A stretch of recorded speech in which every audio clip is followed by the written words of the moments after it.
নির্দিষ্টভাবে অনেকে বলছেন এই দানব যে আছড়ে পড়বে পৃথিবীর দিকে আসছে, সেই দানবটি ঠিক কোন জায়গা থেকে আসবে ভালো করে দেখুন।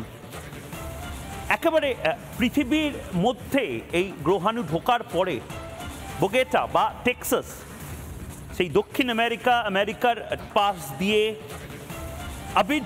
আবিজান একটি দেশ, সেই আবিজান, লাগোস অর্থাৎ নাইজেরিয়া, মঙ্গোলিয়া হয়ে এই জায়গাটা খুব ডেঞ্জারাস। মানে আমরা যদি খুব স্বার্থপরও হই, আমাদের 3টে শহর এই মুহূর্তে খুব টেনশনের মধ্যে থাকবে 2035 বা 32 অব্দি, মুম্বাই, ঢাকা এবং কলকাতা। বলের মতন, অর্থাৎ একজন পেস বোলার সে যখন বল করে তার বলটা হালকা বাদিকে গেলে বা হালকা ডান দিকে গেলে, স্পিন করলে বা সুইং করলে যে টেনশনটা থাকে ব্যাটসম্যানের, আসলে আমাদের সেই টেনশনটা থাকবে। যে কোনো দিকে বলটা সুইং করলে ঠিক সেভাবে গ্রহাণু যদি বাঁদিকে সুইং করে নাইজেরিয়ার বিপদ, ডান দিকে সুইং করলে আবিজানের বিপদ। আবার সেভাবেই মঙ্গোলিয়া বা খার্তুম, এই মঙ্গোলিয়া হয়ে চায়নার এই অংশগুলো দিয়ে কোথায় হিট করবে, অর্থাৎ উইকেট কোনটা, সেইটা সবচেয়ে গুরুত্বপূর্ণ। এই যে ছবিগুলো আমরা দেখাচ্ছি, এই ছবিগুলো ভয়ঙ্কর ইঙ্গিত দিতে পারে, আবারও বলছি, মুম্বাই, ঢাকা, দিল্লি বা কলকাতা।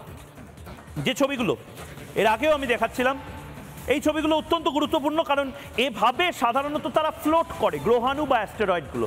হঠাৎ করে এটা যে ভেলোসিটি, মানে ঘুরতে ঘুরতে ঘুরতে ঘুরতে, আমরা বিজ্ঞানের ভাষায় বলি হঠাৎ করে একটা এনার্জি পেয়ে সেটা যদি পৃথিবীর দিকে আছড়ে পড়তে শুরু করে, দেখুন এইভাবে, এবং এটার সাইজ কিন্তু খুব বড় হয়, এটার সাইজ কিন্তু বিশাল বড়, পৃথিবীর অর্ধেক সমানও যদি হয় তাহলেও মারাত্মক এফেক্ট পড়বে। এবং ভগবান না করুক 3 থেকে 4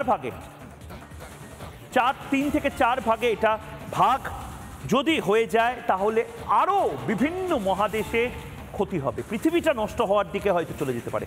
2032 সালেই কি পৃথিবীর শেষের শুরু? সন্দীপ চক্রবর্তী আবার কি বলছেন শুনবো। এটা আগের বার যেমন পড়েছিল আমরা জানি ডাইনোসর, সেই সময়তে যখন এসে পড়েছিল প্রায় 10 কিলোমিটারের একটা সাইজ, মাউন্ট এভারেস্টের মতো বড় সাইজের একটা অ্যাস্টেরয়েড এসে পড়েছিল। সেইটা এত বড় এফেক্ট হয়েছিল যে প্রায় 75% আমাদের যে প্রাণ আছে সারা পৃথিবীতে, প্রাণী জগৎ, গাছপালা সব কিছু ধ্বংস হয়ে গিয়েছিল এবং সূর্য ঢেকে গিয়েছিল মাসের পর মাস। আবার নতুনভাবে ইকোসিস্টেম তৈরি হতে প্রায় 1 কোটি বছর লেগে গিয়েছিল। আমরা দেখাচ্ছিলাম, তুমি কিছুক্ষণ আগে যে হিটিং লাইনটা দেখালে, সেটা শুরু হচ্ছে দক্ষিণ আমেরিকার একেবারে বোগোটা থেকে শুরু করে আফ্রিকা হয়ে, তারপর সুদান হয়ে, তারপর আমাদের দেশে মুম্বাই, কলকাতা হয়ে ঢাকায় গিয়ে আছড়ে পড়ার সম্ভাবনার কথা বলা হয়েছে নাসার তরফ থেকে। অত্যন্ত ভয়ের বিষয়। এবং এখানেও বাংলাদেশ বা ভারতের জন্য অত্যন্ত দুঃসংবাদ। 2025 সালের শুরুতেই এভাবে যে দুঃসংবাদটি আসবে, জ্যাক অলিভল, রিপাবলিক বাংলার প্রথম ইন্টিগ্রেটেড স্টুডিও, জ্যাক অলিভল স্টুডিও থেকে যে খবর আমরা দেব, এটা আমরা ভাবতে পারিনি। একটা ছোট্ট বিরতির পর ফিরে আসছি, সঙ্গে থাকুন। নানা ধরনের কন্টেন্ট দেখার জন্য লাইক করুন, শেয়ার করুন আমাদের ফেসবুক পেজ, সাবস্ক্রাইব করুন আমাদের ইউটিউব চ্যানেল। পাশাপাশি অন্যান্য ব্রেকিং নিউজের জন্য অবশ্যই চোখ রাখুন রিপাবলিক বাংলায়।